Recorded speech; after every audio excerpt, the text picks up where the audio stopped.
Oi, pessoal, tudo bem? Então, esse é o primeiro vídeo das aulas dessa semana. Nós vamos tratar com um assunto extremamente interessante, muito importante também, especialmente para quem trabalha com circuitos integrados, tá? Que são minhas linguagens de descrição de hardware. Então, o primeiro ponto é o que seria uma linguagem de descrição de hardware ou do próprio inglês, né? Vocês vão ver aí a sigla HDL, de Hardware Description Language, tá? Então, o que seria isso? Para que serve essa linguagem, né? Tem algumas questões aí que é bom a gente esclarecer para que depois a gente venha a trabalhar e mostrar alguns exemplos para vocês, tá? Então, essas linguagens aqui, elas têm um objetivo bem claro, tá? Que é descrever, que está no próprio nome da linguagem, tá? Simular e criar hardware. Então, tem três aspectos interessantes aí da minha linguagem, né? Então, eu posso descrever um hardware, eu posso trabalhar com esse hardware e simular para verificar aquele comportamento, e eu posso criá-lo de fato, tá?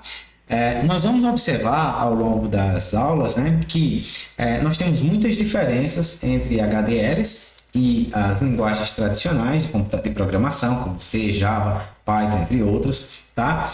Especificamente porque esse tipo de linguagem a gente não está focando no algoritmo em si, a gente está focando na descrição estrutural do meu hardware. É dizer exatamente para o meu computador, é permitir que o computador ele chegue numa solução, né, para um determinado problema, que vai ser descrito por diversos componentes, que podem ser minhas portas lógicas, meus blocos lógicos, tá, conectados para performar ali, para realizar aquela função que eu queria. Legal? Então, de uma forma geral, tem um ditado, né, que diz o seguinte: se você não pode desenhar, né, nem tente codificar, tá? Tratando-se de HDL, obviamente, né? Por quê? Porque isso mostra, né, que tudo está muito ligado ao físico, algo que vai existir na física, que vai ser algo palpável. Então, os motivos que levaram à criação de HDLs, eu acho que ficam bem simples de se entender, né? Primeiro, porque a gente tinha um processo diferente anteriormente, tá?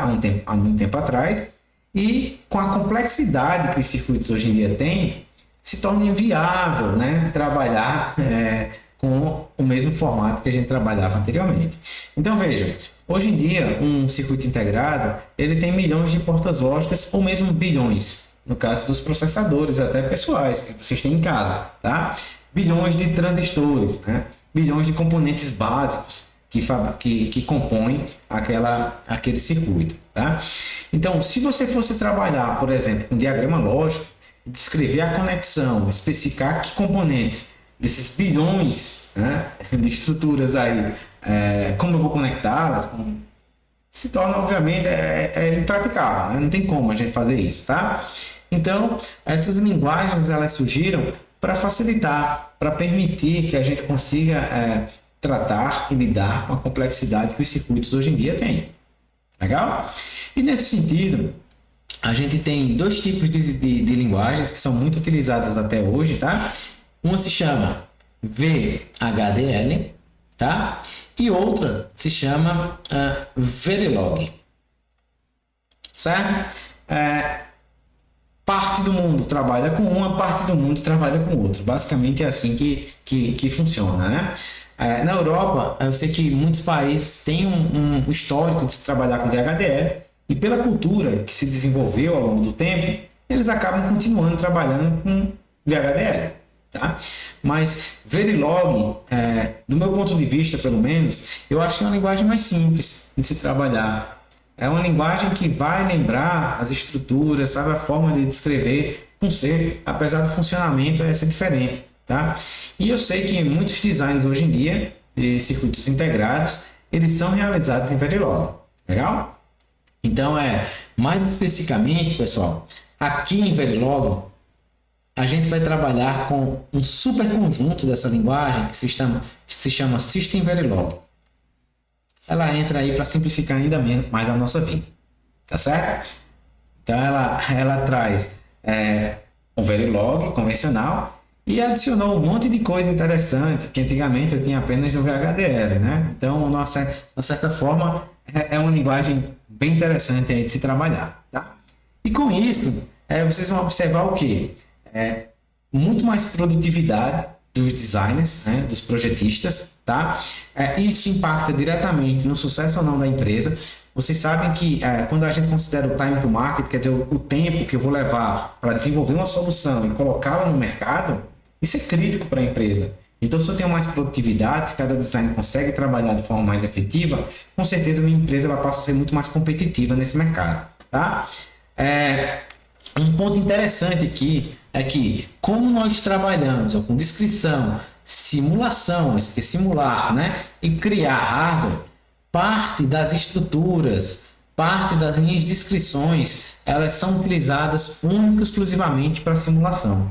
A gente vai chamar isso de instruções não sintetizáveis. Elas não geram hardware, elas apenas vão permitir que eu verifique ele. Tá legal? Então a gente vai tentar destrinchar um pouco melhor isso depois, tá? Para que vocês saibam o que eu estou fazendo, quais são as instruções que eu vou usar para gerar o meu hardware e depois quais instruções eu vou utilizar para testá-lo.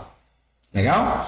E para isso, na hora que nós estamos testando, nós vamos trabalhar muito com o conceito de test bench. Quer dizer, é um conjunto ali de testes que são executados automaticamente, tá? E que vão permitir avaliar o funcionamento e confirmar que tudo está conforme eu gostaria.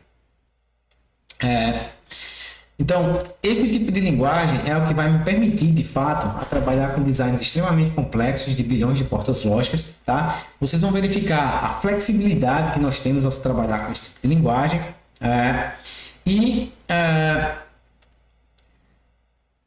a produtividade que um designer tem, só para dar alguns números para vocês, tá? Olha só, um designer por dia, ele hoje em dia tem a capacidade de produzir 10 a 20 mil portas lógicas, a produzir circuitos com essa complexidade. Talvez até mais, tá? Talvez até mais. Então imagine, né? Se você fosse conectar isso no diagrama, com certeza não seria uma pessoa só para fazer isso num dia, tá? Além do mais, quando eu trabalho com texto, as coisas são muito mais fáceis de modificar, de testar, de passar adiante, as pessoas entenderem o que está ali, né? Especialmente se você trabalhar e colocar os comentários como nós devemos sempre trabalhar, seja com linguagem de programação, seja com esse tipo de linguagem, tá? A otimização dos designs, obviamente, se torna muito mais fáceis. Porque além de você poder verificar e tentar trabalhar, né, pensando já no design, isso é essencial. Quando você descrever, você já pensar no que é que vai ser gerado, o que é que você quer que seja gerado, tá? A própria ferramenta que a gente vai utilizar, ela vai ter rotinas em que ela tenta otimizar, simplificar o meu circuito, de forma que eu tenha um circuito ou com a melhor performance possível, ou com o menor consumo possível, ou com a menor área possível, ou um conjunto aí, né, entre os três.